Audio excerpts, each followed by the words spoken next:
Hey guys, welcome to the 30-day project. Today is day 18, and I am so grateful that you guys are with me for another day. We have a Thanksgiving treat for you today, as it's Thanksgiving week. I pray that everyone has a great Thanksgiving, not just physically, but also spiritually. I hope that you guys have a great time with your families. Let's get into today's topic. Now, being that it is Thanksgiving week, I figured, why not talk about being thankful? Thankful in a spiritual sense. The title of the video is Being Thankful, regardless of how you feel. In other words, you might feel that life is treating you unfair. It doesn't matter. We should still be grateful. You might feel like I should have more, or I should be further in life than where I'm at. It doesn't matter.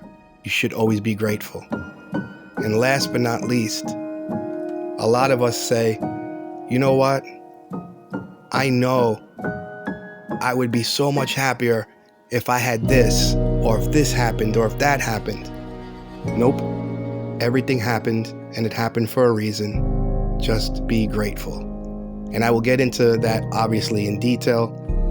I just wanted to give a quick update before I get too far into this video. Now, if you guys are new here, like always, it's better to just stop where you are right now in this video and watch either one of my first 3 videos, which is day 1, day 2, or day 3 of the 30-day project, or just watch all 3 of them.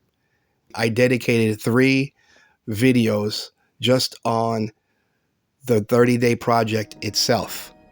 Moving forward, and I know this sounds cringy, but it is Thanksgiving, and what do we do during this time besides hanging out with family members and eating a whole lot of great food? Well, we tell each other what we are grateful and thankful for, and I would like for you guys to do that as well. Comment below.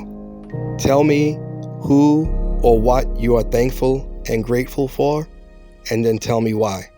So if I have to pick the top 2 most grateful things this year, number 1 will always be God, first and foremost. I'm going to use this example as I have billions of them, but let me just use this most recent example. Last night, I was driving back and forth. I had a lot of things I had to move back and forth. As you guys know, I'm in the middle of a move, so I have some of my stuff still in the storage unit. I have 2 different areas that they put my stuff in, so I have to go to one storage unit, clear that one out, go to another storage unit, clear that out, and then in the meantime, while I'm doing all of that, I have my son that needs to be dropped off at work. So to make a long story short, last night I was on the road. I finish up from pretty much driving, about maybe 2 hours worth of driving here and there. I get off the highway. I'm on my way to go pick up my son from work. And I get off the main highway. And now the back highway is a small one. It's just one lane, one road. It's Sunday night around 7 o'clock. No one on the road, no traffic, thank God. About a half a mile away from my son's job. As I get off the exit, I noticed the car was a little funny. I know the front tire loses air a lot, so I figured, maybe I got to put air in the tire. But as I got closer to my son's job, I'm literally around the corner now. And now it seems like the car is driving really weird, to the point where it's just turning on its own and doing this weird stuff. So I happen to pull over to see, maybe the tire got so flat that now it's actually flat. The axle, at some point, God knows when, broke. So I'm driving with a defective or broken axle. It breaks thanks to the grace of God. Not on the highway that I was just on a minute ago, but on that road where no one was around, no one could have got hurt, and I was going very slow, giving me the ability to just pull over to the side, park it in a parking spot, and leave it alone to get towed. God forbid that would have happened on the highway doing 60 or 70 miles an hour. God forbid if I was on a highway and that happened and I couldn't turn and the car just kept going straight because the tire broke off, and now I have no control of my car with a tractor trailer behind me. All of these things could have happened to me last night, and that's why I'm grateful for God. I can't complain about anything. Number 2, we'll go to my ex-wife. Thanks to her, I have a place to live. Thanks to her, she opened up her doors.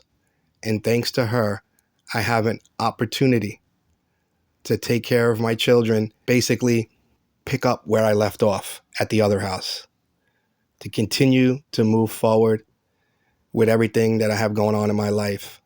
This Christian thing, following Christ, is one of the most admirable, honorable things that you can ever be a part of.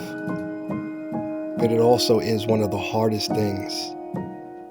Look at the world right now. God said, right before the rapture during end times, there would be Christian persecution. There's never been a time in our history that Christians haven't been persecuted like they have been lately. You are public enemy number 1 to the world. If you are a Christian, if you are a white, straight Christian, especially if you're a Trump-supporting right-wing, which again, I don't get too political, but at the end of the day, you are public enemy number 1 because you are the devil's and the enemy's biggest threat.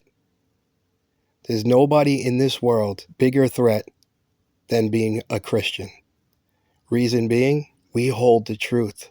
We are God's army.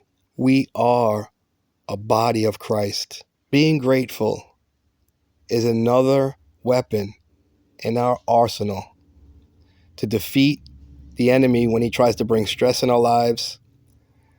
Let's face it, including myself, I could say this. There are many, many times where I feel like I got the short end of the stick. Why me, God? I feel like this is it. My life is crap. Whatever is bothering you in your life right now, I want you to think about it. I want you to really do an analysis of your life right now as we speak.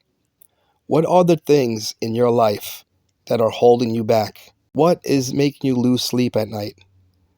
Think about all of the things that are stealing your joy. Think of all the things that are weighing down on you. Now, if you write that list down, what are they? I guarantee you it's a bunch of nothing. Now, don't get me wrong. Don't take this the wrong way. I'm not trying to say you don't have problems. All I'm trying to say is, are the things that are on that list really worthy of stealing your joy and weighing down on you like a ton of bricks? Always keep this in mind. There's someone out there that wish they had that list. See that list that you wrote down of all your problems, all the things that are bothering you? Someone out there would be dying to take that away from you and give you their list. Because I guarantee you, you're going to hand them a little napkin worth of stuff. I promise you, there's people out there that will hand you a book, a novel of things. Also, think about it like this. Everybody that I know that's close to God is going through something. And it's not something good. Okay? That must tell you something. I come to find out that the strongest people in this world, the ones that are the closest to God, are the ones that seem like nothing goes their way. Take it from me. I'm one of those guys. You see, I had a breakdown last weekend. I felt like there was a curse. No matter what I do, no matter what I try, everything always messes up. And God comes right in and shows me things and tells me things like this. To be Christian, you must be grateful. And to be grateful means you're full of greatness. And that's what you guys are. Each and every one of you are full with greatness of God. And don't ever forget that. No matter how you feel, no matter how down you are, you got to get back up. We are all fighting in His army. We are all His body. We all make up one body, the body of Christ. And He loves you and every one of you very, very much. And we all must be grateful for that. Guys, I pray that you guys are sitting at your Thanksgiving table right now, thinking about what I just said, thinking about this video, and have a new meaning to the word being grateful, and a new way of living and a new way of celebrating Thanksgiving. I love you guys. Have a great holiday. See you on the next one.